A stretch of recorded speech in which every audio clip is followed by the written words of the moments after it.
Bonsoir à tous, bienvenue sur le plateau Equinoxois. Je suis Serge Alain Autou pour le décryptage quotidien de l'actualité. Après le retrait de l'État camerounais du capital de la compagnie panafricaine Air Afrique, le 26 juillet 1971, l'Assemblée générale constitutive des actionnaires réunis à Yaoundé décide de fixer à 1,5 milliard de francs CFA le capital social de Cameroun Airlines, divisé en 30 000 actions de 50 000 francs CFA chacune. Cameroun Airlines était officiellement né. Le baptême de l'air et le début de l'exploitation de la Camer commence effectivement le 1er novembre 1971. Ce sera alors le début de plusieurs activités faites de fortes turbulences, qui se solderont par le transfert des actifs de cette société dans la Cameroun Airlines Corporation, Camerco, le 11 septembre 2006. Mis de côté le bref épisode Gilbert Mitonon entre 2008 et 2009, Camerco, depuis son vol inaugural le 28 mars 2011, s'est plus distingué par une valse de directeurs généraux que par ses performances. Entre Alex Van Elk et lui, Georges Dipendi Kwotou, à la tête, le dernier en date, 4 se sont succédés à la tête de l'étoile du Cameroun, donnant à penser que l'erreur se trouve dans le management, une position très loin de faire l'unanimité. Camerco, comment décoller? Madame, Monsieur, c'est le fait du jour.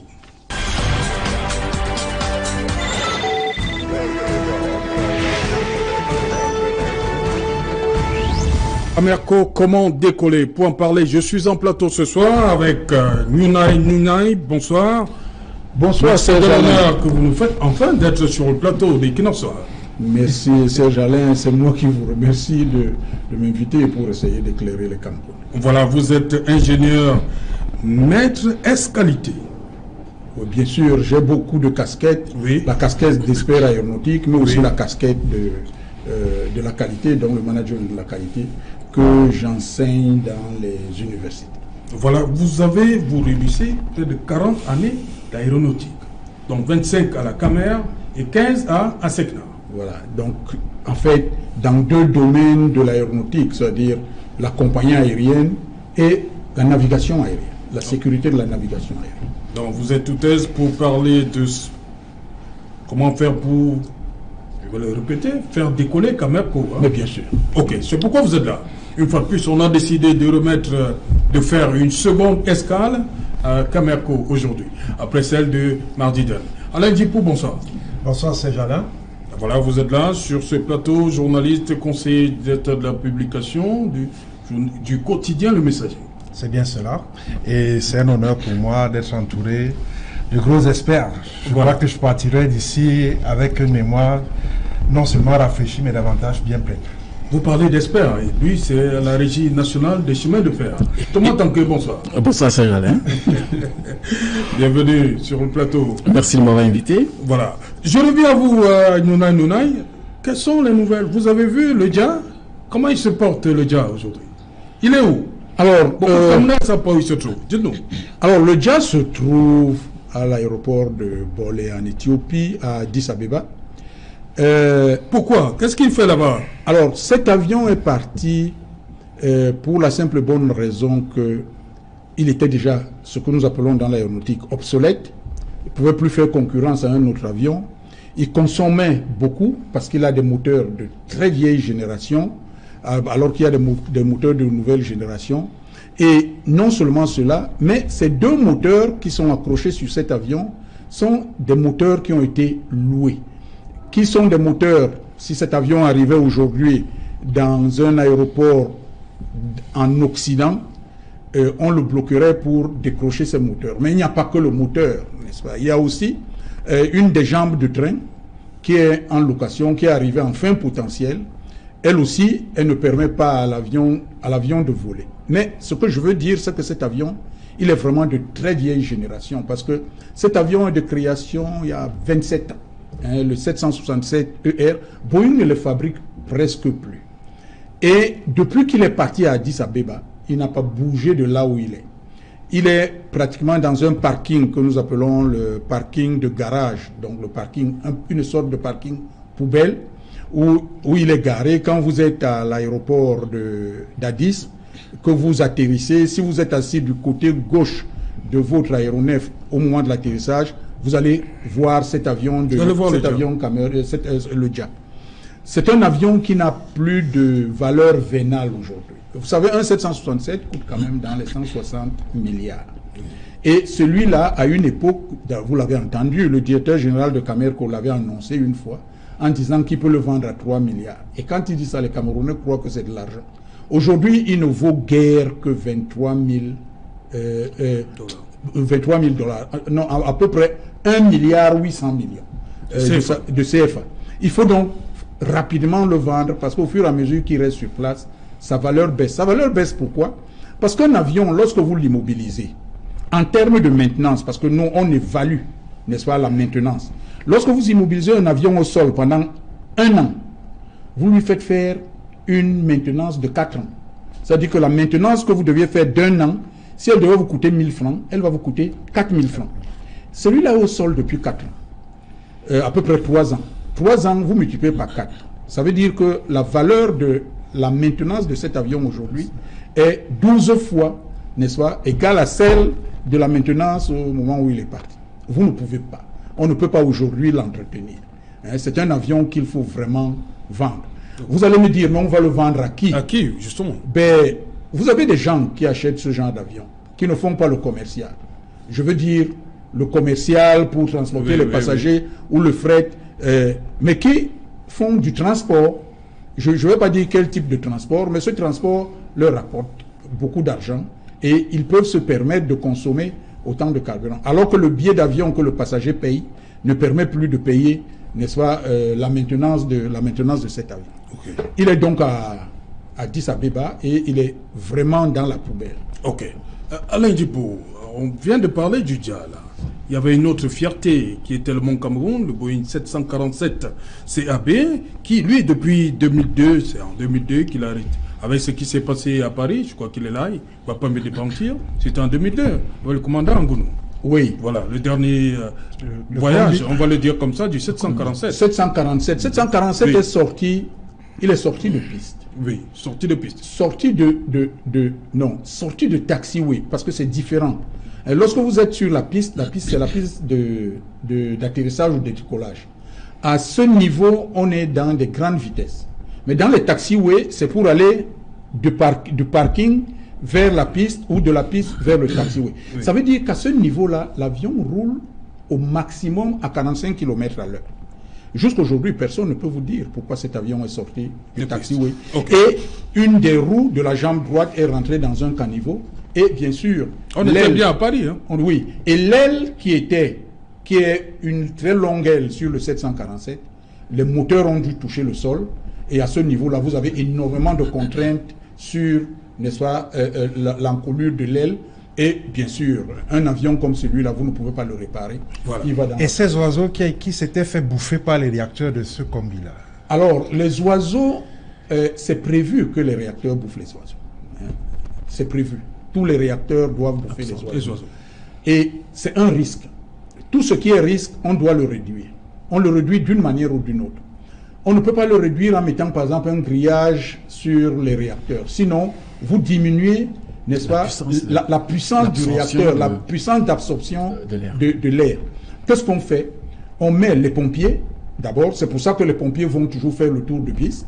Et ensuite, on a aujourd'hui au niveau de la piste un certain nombre d'équipements qui émettent des sons, n'est-ce pas, qui chassent les oiseaux. Quelquefois, vous entendez un ouh, tout le monde pense, qu'est-ce qu'il y a au bout de piste là-bas? En fait, on fait fuir les oiseaux pour qu'au décollage, parce que quand l'avion a déjà décollé, à un certain niveau, il n'y a plus les oiseaux. Les seuls qui sont là, c'est les aigles, et que vous ne pouvez pas facilement. Merci, Yuna. Bon, Alain Djibo, ouais, justement, je demandais, en 2002, le combi qu'on appelait la 11e province, à l'époque, il est parti, on était en 2002, voilà, on vient de suivre l'histoire dramatique du JA. Une autre fierté qui est partie comme ça. Qu'est-ce que ça vous fait, vous, en tant que Camerounais? Bon, ben, je suis choqué, je suis même outré de savoir que ce qui constitue encore comme le symbole de notre fierté nationale, l'un des symboles de notre fierté nationale est aujourd'hui en lambeaux quasiment à vendre, à savoir le Ndjar. Après la séparation douloureuse d'avec le combi dans les circonstances que M. Nounia vient de nous rappeler. Donc je dois dire qu'en fait, cela montre que effectivement la seule chance pour notre compagnie nationale reposait jusque-là sur le Ndjar. Maintenant, la vie d'expert nous amène à modifier nos prises de position par rapport à la thématique même de ce jour. Comment faire pour décoller? Oui. Je pensais que sur ce plateau, on allait envisager sérieusement le retour du Ndjar comme devant permettre à Cameco de se redresser, y compris en achetant d'autres aéronefs, parce que la flotte de Cameco, il faut le dire aujourd'hui, ne compte plus rien comme aéronefs de qualité. Okay. Et donc, les Camerounais qui s'identifiaient à leur Boeing, le Ndjar et hier encore le 747, le combi, sont aujourd'hui au regret de constater que ces avions n'existent plus, ne sont même plus la propriété même du Cameroun. Si on n'en juge pas la dégradation, n'est-ce pas, de cet aéronef qui est aujourd'hui dans la poubelle à Addis Abeba. Ok. Thomas Tanque, vous avez appris, comme beaucoup d'autres Camerounais, ce changement à la tête du top management de Camerco. C'est un problème d'homme. Dicom n'a pas fait ce qu'on attendait de lui. C'est quoi pour vous? On pourrait le dire ainsi, mais j'ai une autre approche. Oui, laquelle? Je crois que ce n'est pas le changement de responsabilité de Camerco qui amènerait peut-être un changement global et général pour cette entreprise. Encore que, aujourd'hui, je crois hier ou aujourd'hui, je suivais un documentaire sur la structuration d'une compagnie africaine basée à Addis Abeba. Elle s'appelle Ethiopian Airlines. Écoutez, j'ai été non seulement ému, mais très surpris de constater que l'actuel directeur général d'Ethiopian Airlines, c'est un ex-employé de la maison. Et pourquoi je le dis? Je le dis pourquoi? Parce que lui, il a de la matière. Il a vécu l'entreprise d'un pas de l'intérieur, c'est-à-dire step by step, un pas après l'autre. Il est sûrement, je peux me tromper, peut-être mieux outillé pour connaître les méandres, n'est-ce pas, de la gestion de cette entreprise. Mais je suis très honoré d'avoir en face de moi un monument de l'exploitation aéronautique. Je ne voudrais pas lui faire une publicité, mais moi je pense à mon humble avis que c'est ce type de ressources que nous pourrions avoir, qui non seulement ont connu... Vous voulez Nounia à la tête de Camerco? Tout à fait, pourquoi pas? C'est ce que vous voulez dire. C'est ce que je voulais dire, de toute façon. Merci de m'avoir prêté le mot. Parce que j'ai dit que, en fait, lorsque nous prenons, je ne critique pas la décision du chef de l'État d'avoir nommé cet homme à cet endroit. Oui. Mais en tant que Camerounais, moi j'ai l'impression que celui qui est dans la maison, qui a grandi dans la maison, qui a fait ses classes dans la maison, qui a ce qu'on appelle ces lettres, on appelle ça quoi, ces états de service dans la maison, j'ai l'impression qu'il a un petit brin, quelque chose de plus par rapport à celui qui vient pour découvrir et manager. Bien entendu, je voudrais nuancer, bien entendu, celui qui est dans la maison pour compléter sa formation, pour compléter, n'est-ce pas, sa capacité à gérer, on peut lui donner, n'est-ce pas, une formation de gestionnaire d'entreprise et je vous assure que les choses iraient davantage mieux. Justement, Nounia, le document que vous m'avez fait parvenir, vous parlez de 6 mesures de succès pour réussir. La première des mesures, vous dites qu'il faut nommer un directeur général, dirigeant responsable. Ça veut dire quoi? Alors, il faut tout de suite que je remercie Thomas Tanque. Monsieur Thomas Tanque. Mais je l'ai déjà dit, vous me donnez, Serge Alain, le droit de dire à tous les Camerounais que dans ma culture, je n'ai jamais pensé à mon âge, parce que j'en ai 67, à être directeur général de Camerco. Merci, le pays vous demande. Attendez, parce que je continue, n'est-ce pas? La tête peut répondre, mais le reste du corps ne répond pas. pour être directeur général, je sais ce que c'est. Oui. Je sais qu'il faut courir, je sais qu'il ne faut pas dormir, je sais qu'il faut. Et ce n'est pas ça que je compte faire aujourd'hui. J'ai dit encore une fois, je suis un conseiller. Si le Cameroun me dit, venez nous conseiller au niveau du conseil d'administration, je ne refuse pas. Mais au niveau de la direction, il y a des jeunes. Et je voulais encore continuer ce qu'il a dit. Oui. Aujourd'hui, parce que vous lui avez posé une question, il n'a pas répondu. Pour moi, un manager, celui qui est compétent, doit être compétent pour l'objectif qu'il doit atteindre. Quand on vous appelle et on vous dit, voici une compagnie aérienne qui est couchée, il faut la relever. Si vous êtes compétent, la première chose que vous commencez à faire, c'est qu'est-ce qu'il faut, quelles sont les compétences qu'il faut à cette compagnie pour qu'elle soit relevée.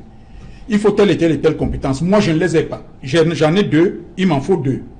Vous recrutez des gens compétents, n'est-ce pas, qui ont ce métier et qui viennent vous aider.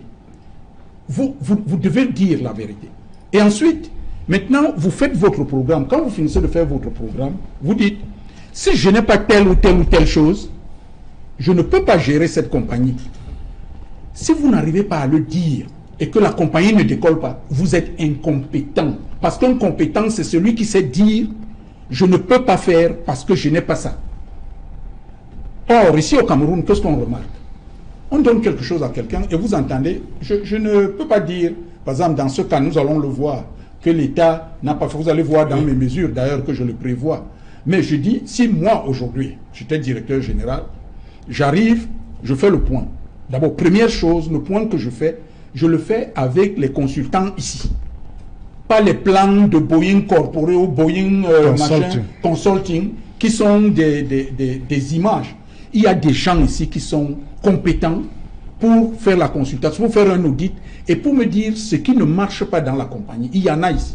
Si vous me demandez aujourd'hui de les constituer, moi je les ai dans ma database. Donc, on peut faire, et une fois que j'ai su ce qui ne marche pas, je le propose au propriétaire. Monsieur le propriétaire, voici ce qu'il me faut pour relever cette compagnie.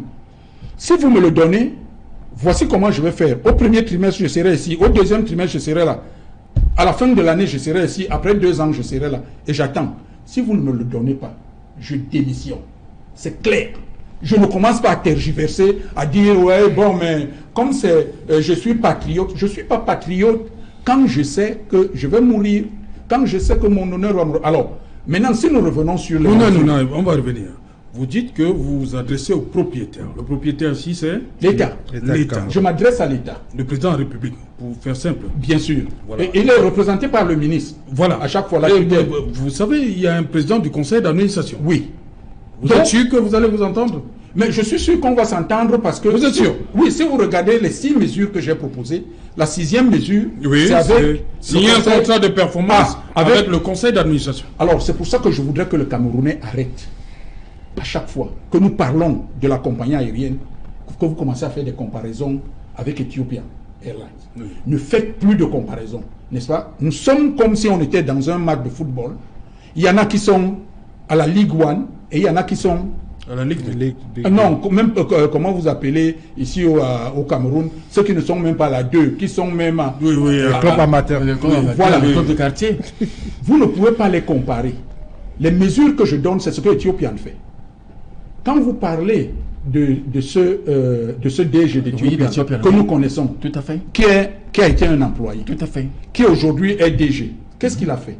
Il s'est entouré d'un certain nombre, et nous allons le voir. Une des mesures, je crois que c'est la 4e, les responsables désignés. Oui, recruter des employés. Et des responsables désignés. Oui, responsables désignés. Il les recrute, et il ne les recrute pas parce que c'est le cousin, ou la cousine, ou le frère, ou le neveu.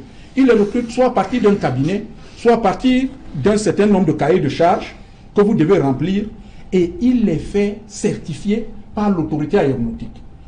Une fois qu'il l'a fait, qu'est-ce qu'il fait? Il signe un contrat de performance avec son conseil d'administration. C'est ce qu'Ethiopian fait. Ce monsieur dit au conseil d'administration, monsieur du conseil d'administration, l'année prochaine, au mois de mars, après 3 mois, je serai à tel niveau. Après 6 mois, je serai ici. Après 9 mois, je serai là. Après 12 mois, je serai là. Quand il n'y est pas, il n'attend pas qu'on l'amène. il démissionne lui-même. Ok. Il vient et dit, je démissionne parce que je n'avais pas pu attendre. Ok. Et vous n'entendez aucun bruit quand il a démissionné. Puisqu'il a démissionné lui-même, il sait qu'il n'a pas atteint ses objectifs. Ok. Jonathan Batengene, bonsoir. Bonsoir, c'est Jordan. Bienvenue sur le plateau. Merci, c'est un plaisir. Une autre mesure préconisée par Nunai, c'est acquérir l'outil de production moderne, c'est-à-dire les avions. Est-ce que Camerco pouvait réussir sans avions? Jonathan Batengene. Il est clair qu'une compagnie commerciale ne peut pas réussir si elle n'a pas son produit commercial. En le cas d'espèce, c'est les avions. Avec des MA60, un seul qui était fonctionnel, Oui. un autre, on apprend qu'il manque de pilotes. Ça veut dire que même en termes Non, de le rentabilité... Q400, il y a un seul équipage. Je parle sous le contrôle. Un seul Effectivement. équipage et c'est pas faisable. Ça peut pas marcher. Ça devient problématique parce que le produit commercial n'est pas disponible, comme on dit, sur le marché en marketing. Si le produit n'est pas sur le marché, on ne peut pas le vendre. Et même si on a les meilleurs directeurs, le plus capé du monde, on ne peut pas devenir productif. C'est l'un des problèmes que Camerco a accusé, mais il y a bien plus que ça. J'ai suivi tout à l'heure M. Nunai parler du discours prescriptif, comme quoi ça c'est des mesures chocs à prendre pour que ça change. Mais la réalité est aussi bien plus complexe. Son employeur direct, lui, il a défini que c'était l'État. Mais maintenant, l'État, c'est une entité théorique. Il y a la réalité de l'État qui représente l'État. Dans le cas d'espèce, on ne sait pas trop. Le conseil d'administration, le ministre du Transport, ou d'autres acteurs qui appartiennent à l'État, mais qui participent de la nomination des grands DG au Cameroun. Lequel donc sera votre interlocuteur? Mais ça ne marche pas. Est-ce qu'on ne devrait pas arrêter avec cette façon de fonctionner? C'est ça le problème. Serge Alain. Oui. Dit qu'on arrête de fonctionner, je rentre dans le discours prescriptif et normatif qui ne regarde pas d'abord, qui ne fait pas d'abord le diagnostic de ce qui coince. Comment je vais adopter une mesure sur un problème que je ne comprends pas? Ma mesure sera certes belle, c'est comme des gens qui produisent le monde dans leur chambre, mais quand ils sortent, le monde est différent. On ne peut pas y aller avec ça. D'abord, Camerco souffre d'une grande neutralisation des réseaux à son sommet. Maintenant, son personnel même qui est recruté, est-ce que les gens comprennent la complexité de ce personnel dans la façon dont ces gens ont été recrutés? Donc quelques chiffres, hein. J'ai les chiffres jusqu'en 2017. En 2016, il y avait 814 personnes. En 2017, 590. Camerco. 590. Maintenant, parmi le personnel qui est resté, combien ont bénéficié de leur soutien dans les réseaux parallèles? Si on confie la compagnie à M. Nunai, j'ai bien peur, vous avez mis le titre « Comment décoller ». Oui. Que se rendant compte que les réseaux neutralisent véritablement son travail, il va démissionner parce qu'il est objectif, je l'ai suivi. Oui. Mais si on dit on veut décoller, il faut donc s'attaquer d'abord au véritable problème. C'est enlever ces réseaux qui gèrent cette grande compagnie. Ok. L'un des premiers facteurs. Il y a une anomalie qui s'est produite, même si pour beaucoup c'est normal, c'est une anomalie. C'est le PCA qui devient le directeur général. Nunai va nous expliquer tout à l'heure. Il peut l'expliquer, mais il faut bien qu'il tienne compte. Lui peut justifier parce que je l'écoute souvent, Serge. Je l'écoute souvent. Et j'ai bien peur qu'il soit trop engagé en tant qu'acteur dans le domaine, à tel point qu'on ne peut plus cerner la subjectivité de l'être. Chaque fois qu'il produit un discours, ça semble objectif, mais tel que je l'écoute, je perçois qu'il y a un niveau de subjectivité très élevé. Si elle nous dit que le directeur, parce que je l'ai suivi la fois dernière quand on a nommé l'ancien directeur, il avait posé un ensemble de constats qui faisaient croire que ce type pourrait être objectif. Maintenant, il faudrait qu'il ait les coudées franches, il avait posé. Aujourd'hui, il a posé un autre diagnostic. Ça veut dire que si on a toujours des acteurs comme ça, qu'on privilégie, qui ont un discours subjectif très engagé sur la question, mais qui sont les techniciens du domaine, on risque de ne pas sortir de l'auberge. Ok, ok. Vous aviez une précision. Oui, non, j'avais une précision, mais je veux d'abord lui dire que le document que je vous ai envoyé, je regrette qu'il parle de la subjectivité. Le document que j'ai envoyé au président du conseil d'administration, les 6 mesures, septembre 2016. Vous avez envoyé, c'est-à-dire l'actuel directeur général. Non, je dis que ce document, je l'ai envoyé au président du conseil d'administration en septembre 2016. Il s'appelait M. Mefiro. Ah, Mefiro. Pour lui dire, si vous prenez ces mesures, tout ce que vous dites là, je l'avais déjà dit. Aujourd'hui, je ne fais que me répéter. Je n'ai absolument aucune subjectivité sur rien du tout. Ce que je dis, c'est qu'il y a un certain nombre de mesures, vous les prenez. Moi, je ne peux pas savoir qu'il y a les réseaux. Parce que quand on va vous demander où sont les réseaux, vous risquez même de ne pas pouvoir justifier un certain nombre de choses. Ce que je dis quand je parle à la télé, je parle à la télé comme un manager, comme un technicien, sans rentrer dans la politique. Je ne fais pas du tout de la politique. Je ne suis dans aucun parti, je ne suis dans aucune religion. Je dis, et je continue à soutenir, ces mesures qui sont 6. Si ça ne se passe pas de cette manière, la caméra ne se relèvera pas. Je n'ai pas besoin de dire que l'autre a fait. Je dis, vous avez choisi quelqu'un, vous me dites, nous avons choisi. Je dis, maintenant que vous pensez qu'il est compétent, c'est vous qui pensez qu'il est compétent, vous devez acheter les avions. Si vous continuez, parce que j'entends là, on parle de... Vous parlez d'avions modernes, adaptés et en nombre et en qualité. Oui, mais parce que quand on vient nous parler sur le plateau, on nous parle MA60. C'est un mot que je n'aime pas, prononcer. Parce que le MA60 n'est pas un avion. Je vous le dis. Le véritable nom, c'est Zihan Aircraft Industry. J'ai dit que cet avion... Écoutez, je dis que cet avion n'est pas un avion. Cet avion n'a pas été arrêté à cause des pilotes ou des équipages. Cet avion est arrêté pour une raison. La maintenance, il n'y a personne qui sait maintenir ces avions. Les Chinois les maintenaient. Non seulement la caméra n'a pas pu payer les pièces pour ces avions, parce que ces pièces n'existent pas partout, elles n'existent que chez Avic en Chine, mais en plus, parce que ces Chinois sont partis, parce qu'on ne les payait pas pour la maintenance. Ces 2 avions ont été immobilisés. Les 2 737 qui sont venus et que tout le monde a applaudi, au moment où je disais que les MA60 c'est des vélos, un avion de 42 places. Vous savez que le bus de garantie, je regrette la publicité, que le bus de garantie a plus de 42 places. 70. Vous prenez donc un avion de 42 places et vous l'appelez avion, il ne peut jamais, je l'ai dit ici, que quelqu'un vienne me démontrer sur le plateau, cet avion ne peut jamais être rentable. Il faut quel niveau de remplissage pour qu'un MA60 soit rentable, par exemple sur Bafoussam, sur Bertois, sur Yaoundé? Aucun. Il atterrit toutes les 29 minutes, toutes les 20 minutes. Un avion est entretenu non seulement par le nombre d'heures de vol, mais par le nombre d'atterrissages. Donc plus il atterrit, plus il coûte cher. Il ne peut donc pas être... C'est des petits coucous qui ne peuvent pas être rentables. Quand on a acheté les 2737, et là je vais vous donner l'histoire parce que vous ne la connaissez pas. Ils étaient utilisés en leasing d'abord. Hein. Ok, quand on les achète, en 2017, ACMI, on les achète, ok? On les achète en sachant que ces avions, d'abord on les achète à combien? 25 milliards 2737. Ça veut dire que chacun a coûté combien? 12 milliards et demi. C'était en 2017. Un avion neuf. Permettez, on est en 2017. Je vais vous donner le nom du directeur général à l'époque et le nom du PCA. Nous sommes en 2017. Dans le directeur général, c'est Ernest Dikoum et le PCA, c'est Louis-Georges Ndipendi Koto. Mais bien sûr. Voilà. Donc on achète ces 2 avions à 25 milliards.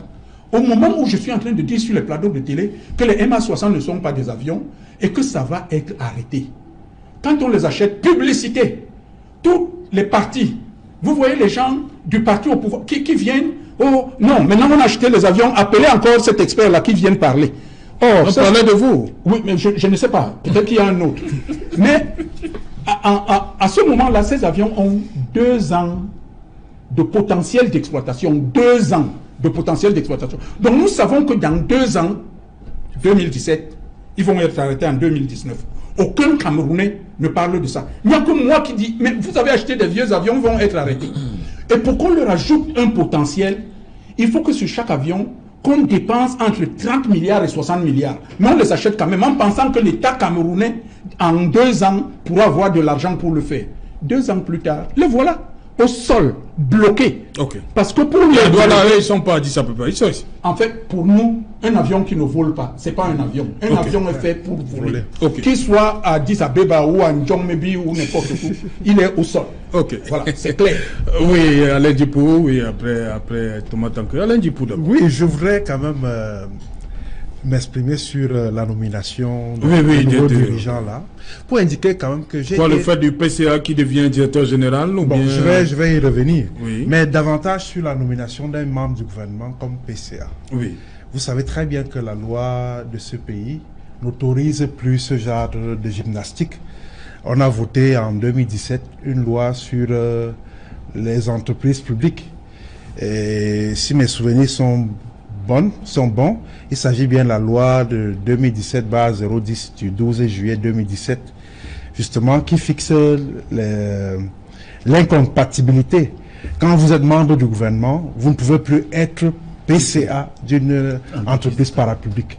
Donc, je suis toujours gêné de savoir que la présidente de la République, d'où part, n'est-ce pas, les textes qui fait du ministre Ngale Bibé, le nouveau PCA, produisent, n'est-ce pas, des documents qui sont en parfaite violation avec la loi. Et moi, je suis peiné de savoir que c'est à ce niveau de l'institution que la loi est chiffonnée. Donc, je suis gêné parce que ce n'est même pas le seul cas. On en a parlé.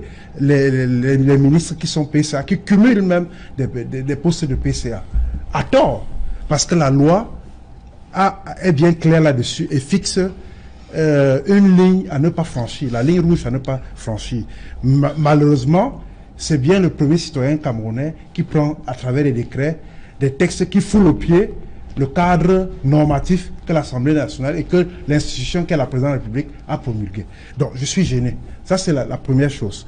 Maintenant, sur la curiosité camerounaise, comment quelqu'un peut partir de PCA où on définit les politiques, où on assure un certain type de contrôle, où on veille sur la régularité du management et tout, pour les opérations. C'est-à-dire, hier, vous étiez dans le champ du conseil d'administration, aujourd'hui, vous êtes dans le domaine pointu des opérations, de l'opérationnel, si on veut, on peut faire simple.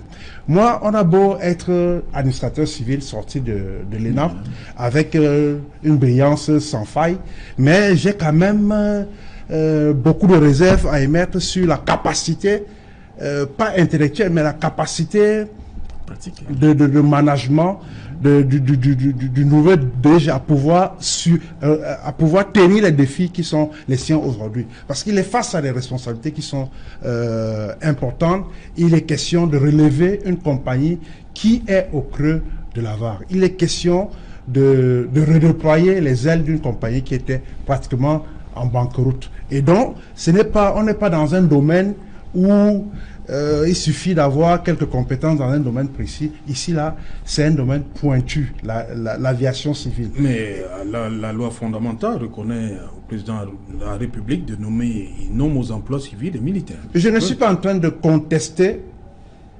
la régularité de l'acte du président de la République en ce qui concerne la nomination du DG. Il nomme aux emplois. La Constitution lui donne ce droit-là. Oui. Maintenant, le choix qu'il a fait, même si c'est un choix discrétionnaire, pour moi, ça reste problématique. Il faut que ce soit clair. Il a la possibilité de choisir X au détriment de Y. Mais moi, en tant qu'observateur, je note que le profil, l'expérience, le domaine des compétences et autres sont quand même assez délicats. Et les défis qui sont ceux de la Cameco aujourd'hui... Mais est-ce que Djipendi ne connaît pas la maison? Oui, pour avoir été PCA voilà. En 2 ans, mais cela ne suffit pas pour avoir la connaissance encyclopédique d'un certain Nounai, par exemple. Oui. Donc, je n'exagère rien, je dis simplement qu'il faut quand même qu'on nomme quelqu'un qu'il faut à la place qu'il faut. The right man at the right place. Right. Je ne suis pas en train de dire que ce monsieur ne va pas apporter des résultats. Mais moi, je dis simplement que mon problème, c'est pas la personne de M. Djipendi. Mon problème, c'est celui qui nomme. Ok. Parce que celui qui nomme devrait avoir entre les mains un certain nombre d'éléments qui puissent lui permettre de faire des choix objectifs et des choix non discutables. Ok. Thomas Tanke. Oui. Bien, Vous avez demandé la parole. Oui, j'ai demandé la parole, merci beaucoup. Je voudrais poser une question à M. Nonaï. Non, c'est moi qui pose les questions. Non, pour ma gouverne. Vous me permettez, s'il vous plaît? Allez-y. Alors, vous avez énoncé 6 points pour... Oui, pour redresser... merci beaucoup. Pour Alors, le succès. Merci pour le succès de la compagnie. Alors, ces 6 points avaient été introduits en quelle année, s'il vous plaît? Je les ai envoyés au président du conseil d'administration en septembre 2016. Merci beaucoup. Mefiro était président du conseil d'administration entre 2016 et 2017. Merci beaucoup. Alors, je crois que cette réponse me permet de développer ce que je voulais dire tout à l'heure. En fait, ça veut dire que ça c'est resté là-bas pendant 3 ans. Jusqu'à ce jour, on n'a jamais appliqué. Ouais. J'ai déduit que soit ils n'ont pas voulu appliquer, ou alors ils n'ont pas trouvé ça efficace. Mefiro est parti. On l'a chassé. Voilà. Bon, écoutez, c'est pas maintenant qu'on applique. Ça aurait dû être appliqué depuis 2016. Mais pourquoi vous n'avez pas relancé avec celui qui a remplacé Mefiro? Parce que d'abord, ayant écrit, on ne m'a même pas répondu. Bien. Vous savez, on ne m'a même pas répondu. Il n'y a même pas de ici. Non seulement on ne m'a pas répondu, mais je me suis retrouvé sur les plateaux de télé. Bien. Où les gens ont d'ailleurs contredit ce papier. Moi, je peux vous montrer, il y a des gens qui m'ont écrit pour me dire, mais pourquoi est-ce que vous êtes si catégorique? Je leur dis, moi je suis un technicien, je ne fais pas de politique, je ne fais pas les réseaux, je ne fais pas ce genre de trucs. Je vous dis exactement qu'est-ce qu'il faut, je donne des conseils. Et je les ai donnés à la personne et je me suis rendu compte. Il y a des choses que je ne peux pas dire ici. Mouna a été pendant 25 ans aux côtés de Humphrey Mouna, pour ceux qui connaissent. Il était directeur technique à Cameroun Airlines. Humphrey Mouna. Et ce que j'ai dit, c'est que personne ne voulait m'écouter. Maintenant, si vous voulez, je peux vous dire, parce que j'ai un témoin qui s'appelle le commandant Bétam, oui. Nous sommes allés voir le ministre des Transports, qui a enlevé Mefiro. Et je lui ai parlé de ceci. Je lui ai parlé. Je ne lui ai pas envoyé un courrier. Mais je dis que j'ai un témoin. Il est vivant. Le commandant Bétam. Il s'appelle le commandant Bétam. C'est lui qui est venu me chercher chez moi pour me dire, on veut t'écouter pour peut-être 2 ans après. Et je suis allé parler en direct, comme ça, devant le ministre. Mais écoutez, moi je ne suis pas là. Et ensuite, je vais vous dire quand même, Serge Alain, j'ai un cabinet, je suis un consultant. On ne peut pas sortir un plan de relance à peu près à 147 millions et on me demande de le corriger à 0 francs. Pourquoi vous pensez que je dois le faire? Parce que moi je suis plus camerounais que qui? J'ai un cabinet qui doit fonctionner. Et on va prendre un cabinet aux États-Unis qui a 12 personnes. 12. Et on vient nous dire que c'est Boeing Corporation. Alors que c'est un Boeing Consulting qui n'a rien à voir avec celui qui fabrique, avec le constructeur. Ok. Alors, Thomas Tanke. Merci de me repasser la parole. Alors, j'ai posé cette question, j'ai eu des réponses que j'attendais. Oui. En fait, Monsieur Nonaï, moi je remarque que vous avez dit qu'il n'y a pas de comparaison entre Camelco et Ethiopian Airlines. Loin de moi, n'est-ce pas, l'envie de faire cette comparaison, mais je suis bien obligé. Obligé parce que vous avez cité ces points de relance-là comme ce que l'actuel directeur général d'Ethiopian Airlines est en train d'appliquer. Vous l'avez dit tout à l'heure. Oui, oui. Alors, maintenant, ce qui fait problème, c'est que vous avez sûrement proposé le même plan de relance ici, et il semble que ça a reçu une fin de non-recevoir. Mais mon inquiétude est la suivante. Maintenant, s'il faut appliquer cela, êtes-vous sûr que ça va marcher? C'est la grande question. Peut-être que les gens ont vu que ça ne devait pas marcher. Et puis maintenant, vous avez parlé, n'est-ce pas, de l'équipage des aéronefs chinois. La semaine dernière, cette semaine, je crois bien, il y a un monsieur qui était sur ce plateau, je crois, monsieur Zipan, pour qui j'ai beaucoup d'admiration. Hilaire Zipan. Monsieur Hilaire Zipan, que je salue au passage. Il a raconté une anecdote qui m'a fait sursauter de mon fauteuil. Qu'est-ce qu'il a dit? Il a dit qu'il y a un ministre camerounais qui est arrivé à Douala. Il devait prendre une correspondance qui devait l'amener à Yaoundé. Il a attendu pendant plus d'1 heure à l'aéroport de Douala pour être embarqué dans un aéronef de Camerco. Et ce n'était pas possible. Il était obligé de prendre la route. Nous savons que c'est une route accidentogène et même mortifère. Alors, la raison qui a été évoquée, c'était que il n'y avait pas de pilote. Mais vraiment pour relancer une entreprise comme celle-là, je crois qu'au-delà des plans de relance, comme vous l'avez dit tout à l'heure, et je crois que mon voisin l'a aussi dit, il faut aussi du sien, c'est-à-dire que les gens soient complètement impliqués dans la bonne marche de cette entreprise-là. Et que les recrutements, s'il faut le faire, se fassent sur la base des compétences. Qu'importe le réseau... Nounan le dit, hein. C'est l'un des 6 points. Tout à fait. Okay. Et ma foi, l'avion qui est bloqué à Addis Abeba, le Dja, oui. Non mais c'est l'avion réformé. Et vous l'avez dit. C'est bien pour les pièces détachées désormais. Parce que si on essaye de mettre l'argent dessus pour le relancer, on risquera de perdre beaucoup plus d'argent que de chercher à acheter d'autres aéronefs. Ok, d'abord Jonathan Vatigine. Oui, je suis tout à fait conforté parce que maintenant, au moins quand je disais subjectif, vous voyez que c'est ressorti. M. Nuna, il gère un cabinet. Donc, il est partie prenante dans les affaires qui concernent la Camerco. Non, ça je ne peux pas vous laisser. Non, je veux qu'on arrête. Je veux qu'on arrête ça. Je veux qu'on arrête ça et je ne veux pas qu'on dise aux téléspectateurs, je n'ai aucun marché avec l'État.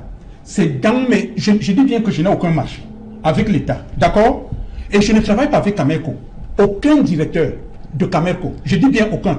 Parce que chaque fois qu'un directeur vient, je refais exactement la même chose.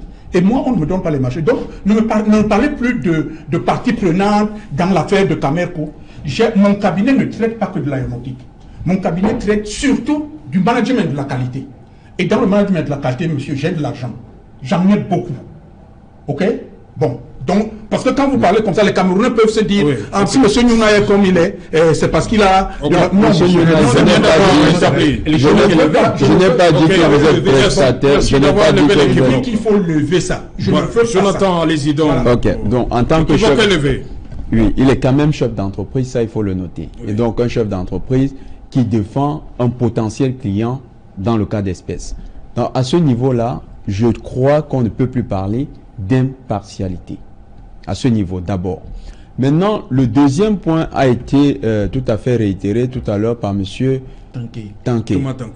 Il a bien précisé que le plan pouvait être utilisé au Cameroun, mais comment est-ce qu'il pouvait être contextualisé? Parce qu'il a remis un ensemble d'éléments sur la table. Et vous-même, Serge Alain, vous avez replacé que M. Dipendi était PCA et qu'il passe DG. M. Dipendi qui était PCA, comment se fait-il que dans les recommandations du conseil d'administration, c'est lui qui est proposé pour être DG? Alors que le PCA à son niveau, j'ai quand même aussi vu comment ça se passe dans une entreprise, le PCA a déjà des capacités de contrôler l'action d'un DG. Le budget de l'entreprise, quand c'est voté, les lignes de dépenses qui sont arrêtées, le conseil d'administration a son mot. Mais pourquoi le PCA se sent obligé de venir dans l'opérationnel? Il faut être clair. Moi, ma vision, ou bien ma perspective dans laquelle j'entrevois la Camerco, c'est que c'est devenu, comme beaucoup d'entreprises qui marchent pour Cameroun, c'est-à-dire les entreprises publiques, une poche de gabégie. Où des gens détournent les fonds et quand on sent que c'est rentable, les gens se battent pour simplement être à la tête. Et les employés qui sont rémunérés là-bas, puisqu'ils sont pour la plupart rémunérés pour ne rien faire, parce que j'avais des amis à Camerco, et ces amis passaient parfois leur temps au bureau à ne rien faire, Serge. Et ils étaient payés des salaires qui sont importants. Dans l'aéronautique, on paye bien. Et ces personnes-là, quand ils sont payés pour ne rien faire, ça veut dire que c'est intéressant. Les Camerounais qui sont habitués à la paresse aiment ça. Il faut, si on veut décoller, on doit sortir de l'auberge. D'abord, l'une des choses fondamentales qu'il faudrait faire, c'est de rompre avec un certain nombre d'acteurs qui sont actuellement impliqués dans les marchés de la Camerco. Parce que ces gens sont devenus nocifs pour cette même compagnie. On a essayé, quand ils ont préconisé, recruter M. Dicom la fois dernière, ils avaient essayé d'amener quelqu'un qui était un peu plus neutre. Mais le grand problème avec M. Dicom, c'est que autour de lui, tout le monde n'est pas neutre. le PCA, c'est un acteur qui est lui-même dans d'autres réseaux. C'est pas ici qu'on peut analyser les réseaux. Mais comment vous savez? Vous ne pouvez pas faire une affirmation comme celle-là? Non, il est lui-même, le PCA. Le PCA, c'est un employé de l'État. Monsieur Serge Alain, comprendre la trajectoire de certains responsables de l'État est très complexe. Non, c'est pas le débat aujourd'hui. Non, c'est très important parce que si on se met dans la tête que même le plan de relance, je vous mets même à défi, on amène Air France KLM, il nous donne un plan de relance des plus performants, contextualisé. Avec ces pratiques, nous allons tuer la Camerco encore. Actuellement, c'est plutôt ces réseaux qui devraient eux-mêmes arrêter d'interférer dans la gestion courante de la Camerco. Et si ces réseaux arrêtent d'interférer, parce que ces personnes savent, ils regardent, s'ils arrêtent d'interférer, si elles arrêtent d'interférer, vous verrez que Camerco, même avec ce directeur, pourra décoller. Il ne s'agit pas forcément d'un plan de relance trop performant. Ils savent quel est le problème. Mais c'est que dans les dépenses qui seront faites, beaucoup ont déjà fait leur plan. Et ils savent comment ils vont s'arranger pour que cet argent-là disparaisse en chemin. Alain Djipo. Oui, à la suite de Jonathan, je voudrais quand même indiquer que s'il faut évacuer les partenaires de Camerco, ils sont aujourd'hui comme un caillou dans la chaussure de Camerco, parce que ce sont ces partenaires-là qui sont en réalité des prestataires. C'est-à-dire qu'aujourd'hui, il faut d'abord réévaluer la dette de Camerco. Lorsqu'on parlait de plan de relance de Boeing, l'ardoise de la dette cumulée oscillait autour de 35 milliards francs. 35 milliards. Je crois que si on réévalue, n'est-ce pas, cette ardoise de dette, aujourd'hui, on peut monter à 50 milliards. Et donc, je vois mal comment vous allez écarter ces prestataires avec une ardoise de dette de 50 milliards. Donc, il faut forcément, je crois que c'est l'une des mesures qui a influencé, qui a interpellé, n'est-ce pas, M. Nounaï, c'est bien celle de voir comment apurer rapidement la dette, parce que une compagnie qui veut se relever ne peut pas véritablement le faire si il y a la pesanteur de la dette. Parce que dans la dette aussi, il y a une dette sociale. En dehors des prestataires, il y a les salariés aujourd'hui. Vous êtes sans ignorer qu'il y a quelques jours, le personnel, à travers les syndicats, les différents syndicats, annonçait une cessation de travail pour 3 mois d'arrivée de salaire impayé, de 3 mois de salaire impayé. C'est pour dire qu'il y a un climat social qui est aussi délétère. Le management actuel de Camer devait travailler donc à assainir, à rendre potable ce climat social. Et quand j'ai fini de parler du climat social, je voudrais aussi revenir sur la question de la flotte, pour indiquer que c'est également un gros problème. Parce que si aujourd'hui il y a un journal de la place qui a annoncé que l'État va injecter 6 milliards de francs CFA dans la Camer. Bon, moi, quand j'écoute M. Nounaï, je ne sais pas vraiment si on est sérieux en parlant de ces 6 milliards de francs CFA. C'est comme si on prenait 1 litre d'eau pour verser en plein dans la mer des problèmes qu'il y a à Camerco. Donc, pour moi, ces 6 milliards, je ne sais même pas si ça peut suffire pour régler la question de la dette sociale. Parce qu'il y a des entreprises qui sont là, ils menacent de ne plus travailler parce qu'ils ne sont pas motivés, ils ne sont pas payés, ils ont d'autres problèmes, ils ont d'autres revendications. Donc, moi, ce genre de saupoudrage n'est pas de nature à démontrer le sérieux des pouvoirs publics, à faire rentabiliser, n'est-ce pas, cette compagnie nationale. Et donc, je suis d'avis qu'il va falloir, à un moment donné, que l'État songe à recapitaliser, à ouvrir, n'est-ce pas, les caisses de la compagnie aux initiatives privées. Ok. Vous ne semblez pas d'accord avec Jonathan tout à l'heure? Oui, je n'étais pas d'accord avec lui parce que... Pourquoi? Moi, dans les débats, j'ai horreur qu'on parle de choses qui ressemblent à la sorcellerie. Les réseaux, on cache tout derrière les réseaux. Il faut parler. Il faut dire ce qui ne va pas. Si c'est le PCA, vous dites que c'est le PCA et on regarde si ça rentre par rapport à l'OADA, si ça rentre dans ses attributions. Si c'est le DG, c'est le DG. Si c'est le ministre, c'est le ministre. Quand moi je dis l'État, ça veut dire le président de la République qui prend les décisions pour l'État. Je ne parle pas de réseau. Ça veut dire, si on parle de réseau, que c'est quelque chose qui est caché. Et vous commencez à dire, il faut d'abord supprimer ça. Un truc qui est caché, vous supprimez avec quoi? Donc si vous n'arrivez pas à supprimer, ça veut dire que la caméra, on ne doit même plus faire de propositions pour relever la caméra. Non, il faut faire attention. Je voulais quand même vous faire une remarque dès le départ. Oui. Depuis qu'on nomme les DG à la caméra, les Noirs surtout, parce que c'est nous qui avons demandé, nous avons écrit. Oui. Le dernier blanc qu'on a nommé ici, parce que je l'appelle le dernier blanc. Mathis Oui. Mathis.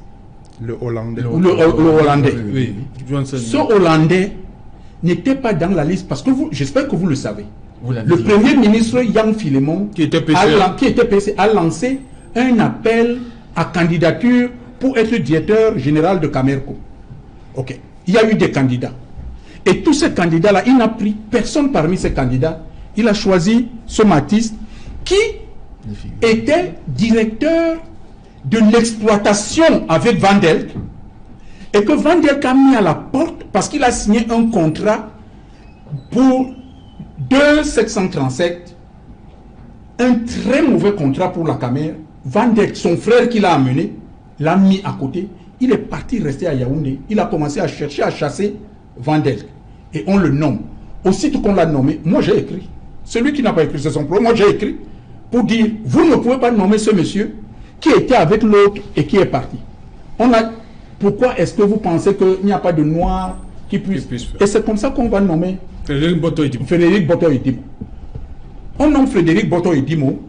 C'est là où peut-être que je peux... Moi je dis, la bagarre à la tête de la caméra. Je dis la bagarre, si vous regardez aujourd'hui, il y en a qui ont vu une lettre circuler entre le directeur général et le PCA. Ok. La bagarre à la caméra aujourd'hui, et c'est pour ça que je donne le deuxième point. Oui.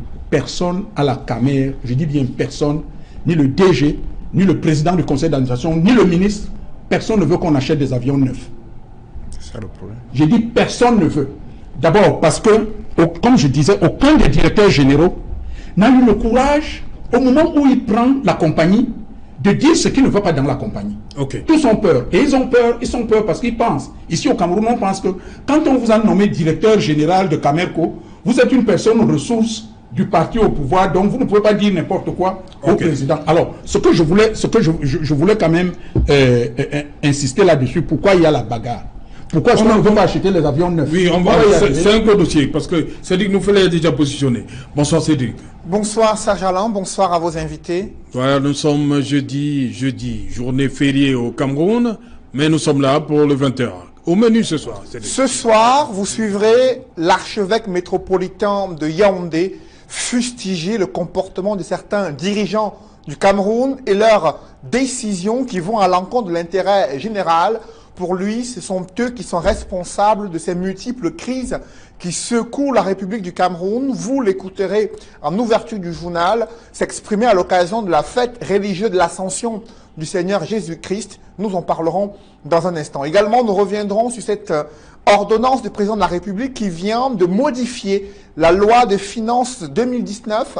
Le budget vient de passer à 5212 milliards de francs CFA et vous verrez qu'à travers les différents chapitres, il y a une volonté de réduire le train de vie de l'État, mais également d'augmenter le taux d'emprunt auprès des différents bailleurs de fonds afin de pouvoir résorber le déficit budgétaire. Nous en parlerons ce soir, Serge Alain. Et voilà. Au moment où le gouvernement veut mettre un terme à ce débat sur le contentieux électoral de la présidentielle du 7 octobre 2018, voilà la Commission africaine des droits de l'homme qui a décidé d'ouvrir un dossier d'instruction invitant Maurice Kamto, principal plaignant, de présenter les preuves et les arguments des irrégularités ayant émaillé ce scrutin présidentiel. De quoi il en retourne concrètement? Quels sont les éléments introduits par Maurice Kamto et le MRC pour faire à ce que leur demande soit recevable auprès de la Commission africaine des droits de l'homme et des peuples? Nous en parlerons ce soir. Serge Alain. Voilà, nous avons hâte de découvrir tous ces éléments que vous allez développer dans le 20h. Cédric Noufélé, quant à moi, je vous retrouve après pour Equinox Soir, deuxième partie, le temps du débrief, toujours en compagnie de nos 4 invités. Place tout de suite, madame, monsieur, à la pause journal. Bonne soirée à vous, Serge Alain. Rendez-vous lundi 20h. Rendez-vous lundi 20h. Madame, monsieur, dans un instant, la suite Equinox Soir, toujours en compagnie de nos 4 invités.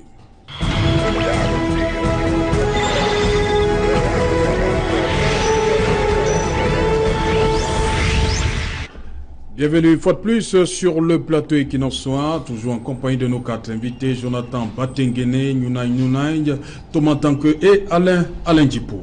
Alain Djipou, la Commission africaine des droits de l'homme donne 2 mois au MRC pour apporter des éléments de preuve qui font en sorte que le MRC continue de contester l'élection du président, montrer qu'il y a eu des irrégularités le 7 octobre dernier.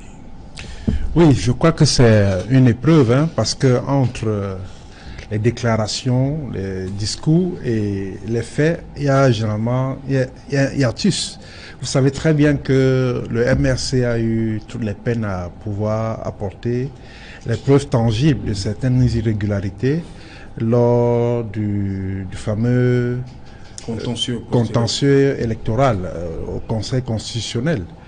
Bon, même si au demeurant il avait été débouté, toute la plaidoirie faite par les avocats du MRC avait été estimée irrecevable par la Cour. Donc moi, ce qui m'intéresse dans cette affaire, c'est surtout de voir quelles sont les preuves que le MRC doit apporter pour démontrer qu'effectivement il y a eu des violations des droits de l'homme et donc des irrégularités lors des opérations électorales au cours de la présidentielle du 7 octobre. Non, les violations, c'est un autre point.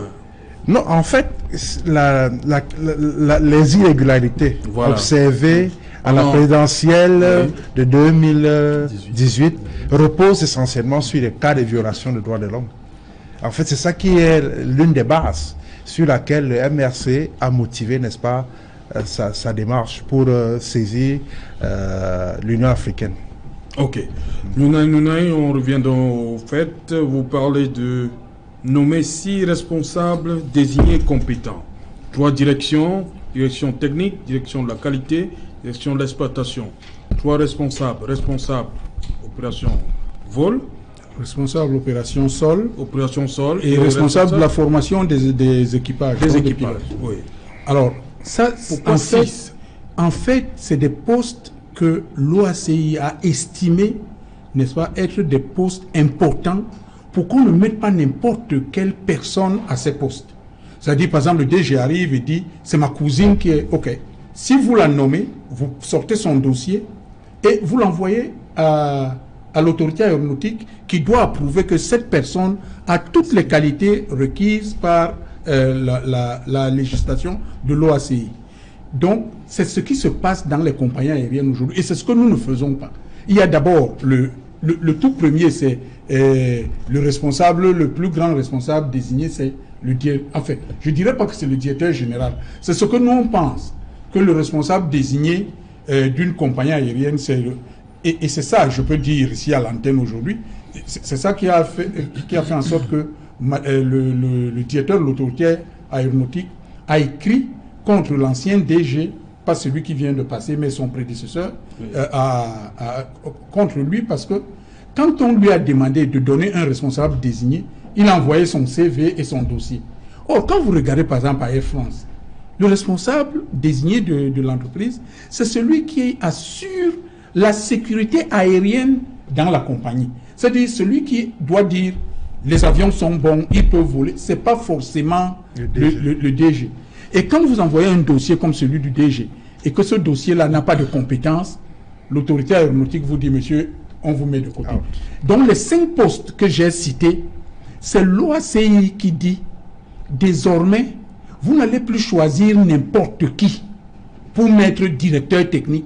Il faut bien qu'il remplisse un certain nombre de conditions et il n'y a que l'autorité aéronautique pour pouvoir dire que tel remplit, tel ne remplit pas. Moi, je le dis parce que pendant près de 30 mois au Gabon, j'ai été directeur qualité accepté par l'autorité aéronautique du Gabon pour une certaine compagnie aérienne. Et tant que l'autorité aéronautique n'a pas signé, ces 5 personnes ne peuvent pas passer. Ça, c'est une des mesures. Parce que vous, tout ce que vous faites, en fait, vous assurez, quand l'autorité aéronautique vous dit votre directeur technique est compétent, vous pouvez donc mettre en place une organisation. Et ça, il n'y a plus de magouille. Il n'y a plus de magouille à ce niveau-là. Parce que ça, bon, c'est vrai que si au niveau de l'autorité aéronautique, on leur fait pression, je ne sais pas comment ils vont faire. Mais pour le moment, jusqu'à présent, ça marche comme ça. Ok, Jonathan Batinguele, sur cette, on va dire, restriction, hein? Oui, il faut d'abord... Des directions. Il faut d'abord que les instances étatiques qui interfèrent au niveau de la Camerco se mettent en joue. Qu'elles observent un time, pour une fois, un cessez-le-feu, on dira comme ça. Laissez le directeur général faire son travail. Oui. Nous voulons que cette compagnie décolle. Ok. Maintenant, après cela, on met en place les éléments que M. Nuna est en train de proposer. Parce que ça fait partie du timing normal de gestion des compagnies aériennes. Il faut normaliser cette gestion et laisser que ce DG puisse implémenter les mécanismes modernes de la gestion dans ce genre de compagnie. Et là, il faut aussi, comme autre élément, acheter des appareils neufs. Non, oui, on l'a dit. Parce qu'on ne peut pas tout le temps rester avec les appareils qu'on loue, parce que ça passe dans des combines entre quelques personnes. Achetons des appareils neufs qu'on va exploiter et qui vont nous être rentables.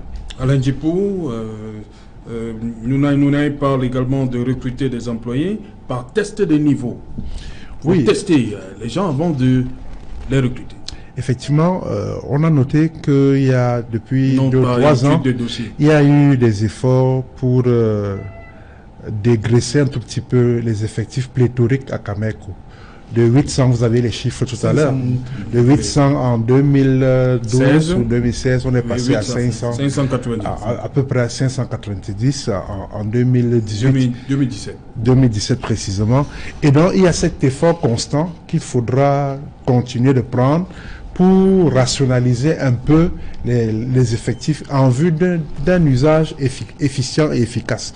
Parce que si, au demeurant, on recrute à Cameco sur la base du clientélisme, sur la base du clanisme, sur la base des réseaux, l'expression que M. Nuna n'aime pas trop, alors on n'est pas certain que Cameco pourra décoller. Donc il faut qu'à un poste correspond un profil bien défini et que en retour, ceux qu'on recrute soient hyper motivés pour être rentables. Parce que là également, ça ne sert à rien d'avoir toute la panoplie des experts à Cameco quand ceux-ci ne peuvent pas faire bouillir la marmite chaque fois à la maison, dans leur ménage. Et donc, la question de la motivation du personnel, la question du traitement salarial, le climat social, pour dire le moins, occupe une place centrale, n'est-ce pas, dans la dynamique de la relance. Ok, Thomas Tankoué, rapidement. Oui, très rapidement, je crois qu'il faut laisser les coulées franches à la nouvelle direction pour qu'ils opèrent, qu'ils mettent sur pied, n'est-ce pas, une sorte de gestion qui pourra nous donner les résultats que nous attendons. D'autre part, le recrutement, comme a dit M. Nuna, il doit être un recrutement, je veux dire, adéquat, c'est-à-dire rationnel. Les gens qu'il faut à la place qu'il faut. Et mes compagnons en ont parlé suffisamment. Mais d'autre part, il faut aussi ce ratio nombre d'aéronefs agents. Okay. Il faut que ce soit respecté, sinon... Cameco, c'est la fierté du Cameroun, mais on peut être fier de la pauvreté. Il faut bien que cela soit fait de cette manière. Monsieur Nuna, en une seconde, les téléspectateurs veulent comprendre pourquoi on n'achète pas les avions neufs, pourquoi toujours la location. Quelques secondes, on arrive au terme de l'émission. Comme je disais, on n'achète pas les avions neufs parce que le top management ne veut pas qu'on achète des avions neufs. Parce qu'avec les avions neufs, nous tous, nous savons combien ils coûtent et chez qui on doit les acheter. Et celui-là ne négocie pas, n'est-ce pas, dans l'ombre. Alors que les avions... On ne dit pas qu'on enlève encore quelque chose. Alors que les avions en leasing, n'est-ce pas, on a la possibilité de négocier. Il faut aussi le savoir. Si on achète parce que les avions de location, je le dis aux téléspectateurs, ont un potentiel d'exploitation qui est limité.